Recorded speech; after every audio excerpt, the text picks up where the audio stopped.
semuanya, balik lagi dengan saya Bu Deci. Jadi di video kali ini saya akan membahas mengenai konsep seni. Dan ini adalah segmen ngobrolin seni rupa. Oke, sebelum kita bicara mengenai apa itu seni rupa, nah sebaiknya kita kenalan dulu apa sih sebenarnya konsep seni itu, artinya apa? Nah, lahirnya suatu karya seni itu bersumber dari ide yang kemudian dikembangkan dalam bentuk konsep, sehingga ketika sudah dikembangkan akan dituangkan di suatu media. Nah, kita lihat ilustrasi berikut ini. Ada seniman yang berupa ekspresi, kemudian ada karya seni dan medium, kemudian ada penonton dan interpretasi. Kita kesampingkan bagian penonton, kita lihat ke seniman, fokus ke senimannya dulu ya. Oke, sebelum menjadi karya seni, seorang seniman pasti memiliki ide dulu. Nah, ide itu kemudian dituangkan ke dalam konten. Kontennya apa sih? Bikin film yang animasi tentang persahabatan. Nah, persahabatan di mana? Di sekolah atau di rumah, kayak gitu. Kemudian diwujudkannya film animasi itu dalam bentuk apa? Ataukah dengan gambar manual, stop motion, ataukah dengan aplikasi atau software untuk membuat film animasi, sehingga terwujudlah sebuah karya seni film animasi 2 dimensi. Jadi, konsep seni adalah berbagai hal-hal abstrak, konseptual, atau teori yang menyelubungi ide, perancangan, dan pembentukan seni secara umum. Nah, jadi kalau konsep seni itu masih berupa ide yang ada di dalam pikiran, jadi belum dalam bentuk hasil karya nyata, begitu ya. Nah, apa saja konsep-konsep tersebut?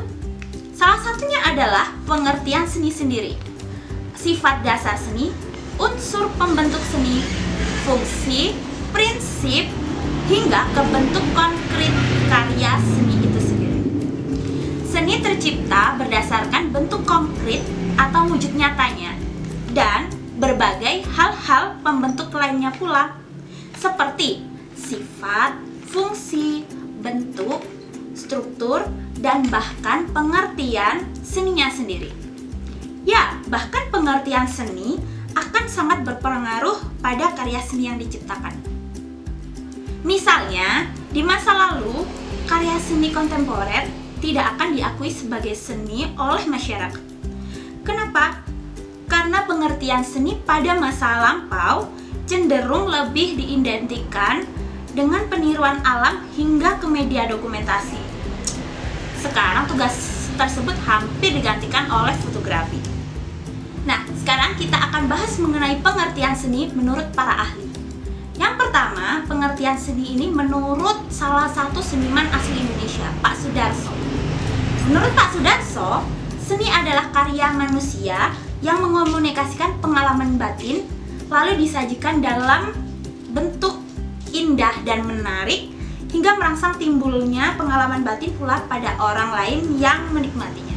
Nah, misalkan kalian sedang merasa galau karena hilang uang atau ditinggal gebetan, kemudian kalian bikin puisi atau cerpen tentang kegagalan kalian di media sosial, sehingga ditonton oleh orang-orang, dan orang-orang yang baca itu merasa bersimpati dengan kalian. Jadi dari pengalaman pribadi kalian, pengalaman batin kalian, kemudian kalian wujudkan ke karya seni berupa puisi atau cerita tadi. Namun, seni juga menjadi sesederhana peniruan alam dengan segala seginya, seperti apa yang diungkapkan oleh kakek buyut Plato. Nah, kakek buyut Plato ini adalah salah seorang filsuf Yunani kuno. Artinya, apa yang dilakukan seni hanyalah melukis pemandangan, menari menirukan gerak binatang yang elok, bernyanyi mengikuti nada yang disusun melalui rasio alam atau Fibonacci, dan lain sebagainya.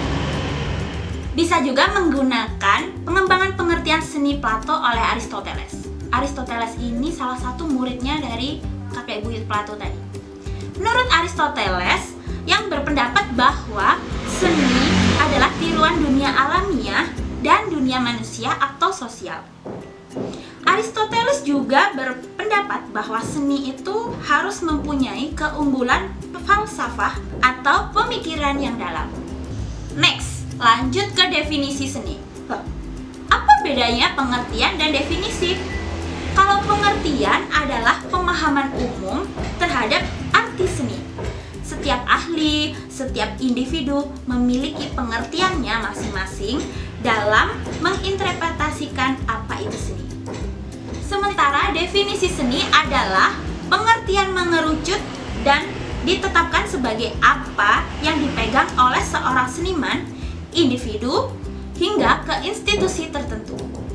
Misalnya, seorang seniman akan menggunakan definisi seninya sendiri dalam berkarya, sehingga karyanya akan berbeda dengan orang lain atau seniman yang lain. Contoh lainnya adalah suatu institusi seperti galeri seni menetapkan bahwa karya seni yang mereka akui hanyalah karya seni tradisional. Mereka sengaja mengkurasi karya-karya tradisional untuk masuk ke dalam galerinya dan tidak menampung karya digital karena definisi seni yang mereka amini adalah karya tradisional. Oke, next kita bahas mengenai sifat dasar seni. Ternyata tidak hanya manusia aja yang punya sifat. Tidak hanya kelompok A atau kelompok B yang mempunyai sifat. Seni pun juga mempunyai sifat dasar. Nah, sifat dasar seni secara tidak langsung menyetir karya yang diciptakan menjadi berkarakter seperti seni sebagaimana mestinya. Jika karya memang memenuhi dasar-dasar penciptaannya, seni pada dasarnya sangat universal, namun juga bersifat individual, ekspresif, kreatif, dan abadi. Berikut adalah penjelasan mengenai kelima dasar sifat seni. Nah, sifat dasar yang pertama adalah seni bersifat universal. Nah, contohnya, kalian pasti pernah nonton film Frozen. Nah, film Frozen itu diproduksi di mana sih? Film Frozen diproduksi oleh Walt Disney Pictures di Amerika Serikat. Nah, ketika kalian nonton film Frozen, kalian berada di mana? Di Indonesia kan? Beda negara dengan pembuatan film Frozen. Nah, walaupun begitu, kalian paham kan kalau Frozen itu adalah film animasi 3 dimensi? Nah, itu mengapa seni bersifat universal. Nah, sifat dasar seni yang kedua kebalikan dari universal, yaitu individual. Loh, kok bisa habis universal kok kebalikan kayak gitu? Jadi, seni meskipun sifatnya universal, setiap karya seni itu memiliki ciri khas individual seniman hingga suatu kelompok dalam penciptaan atau penyampaiannya. Kalau kalian nonton film One Piece, kemudian kalian nonton film Naruto, walaupun sama-sama film animasi 2 dimensi, tapi dari karakternya terlihat berbeda kan? Oke, sifat dasar yang selanjutnya adalah seni bersifat ekspresif. Maksudnya gimana? Seni itu menyampaikan ekspresi seniman dan penikmatnya sendiri. Kedua belah pihak akan memiliki ekspresi unik sendiri dalam berinteraksi dengan seni. Kalian bisa lihat film animasi berikut ini.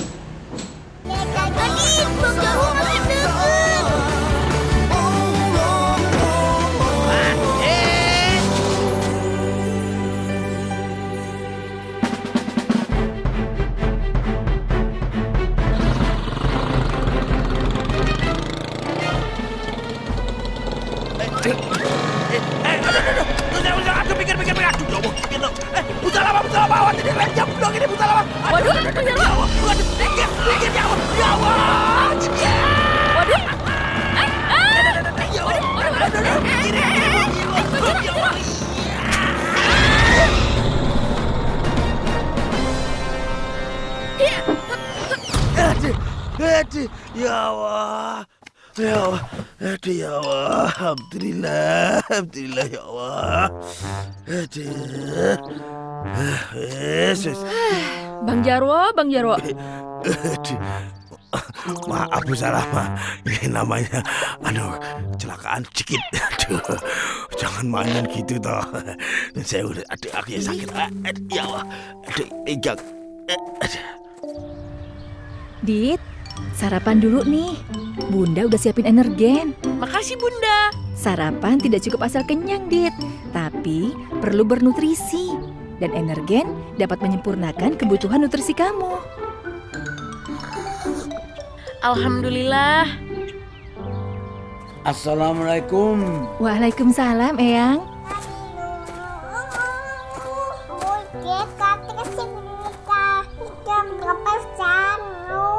Kamu udah besar ya? Sepedanya rusak. Iya Den, rantainya lepas. Oh, Sebentar ya, Eyang lihat dulu. Ah,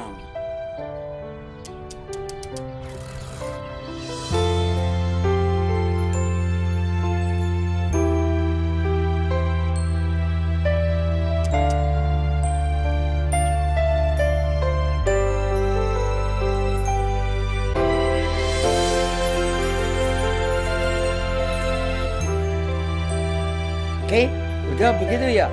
Iya Eyang, sepeda Adit udah bisa jalan lagi. Terima kasih Eyang.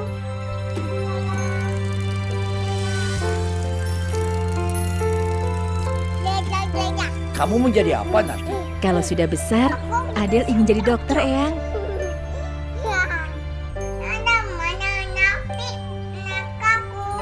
Oh, bagus. Eyang yakin bahwa bisa mencapai cita-citanya karena sudah memiliki cikal bakal dengan prestasi nyata sama dengan bangsa-bangsa yang lain. Berani bersaing. Kaki kamu harus ditutup lukanya. Nanti terkena debu dan bisa infeksi. Kamu hebat, Ainun. Aku udah bisa tebak apa cita-cita kamu. Apa? Setelah lulus, aku mau masuk ke Fakultas Kedokteran UI. Aku ingin meneruskan pekerjaan mulia ibuku yang selalu hadir untuk merawat orang melahirkan di desaku.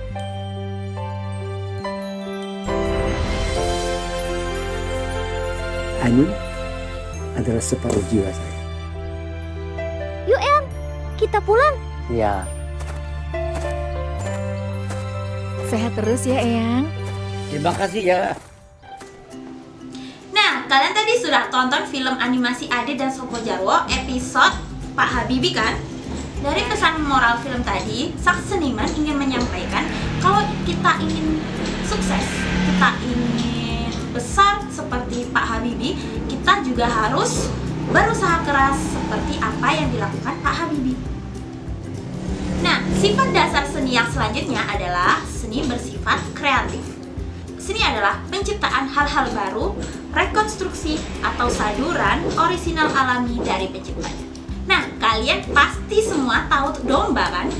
Nah, kalian semua pasti pernah nonton film Shaun the Sheep kan? Film Shaun the Sheep itu menceritakan tentang apa? Menceritakan tentang domba yang pintar, yang cerdik. Nah, kreatornya secara kreatif menciptakan film animasi yang terinspirasi dari seekor domba. Nah, sifat dasar seni yang terakhir adalah seni bersifat abadi.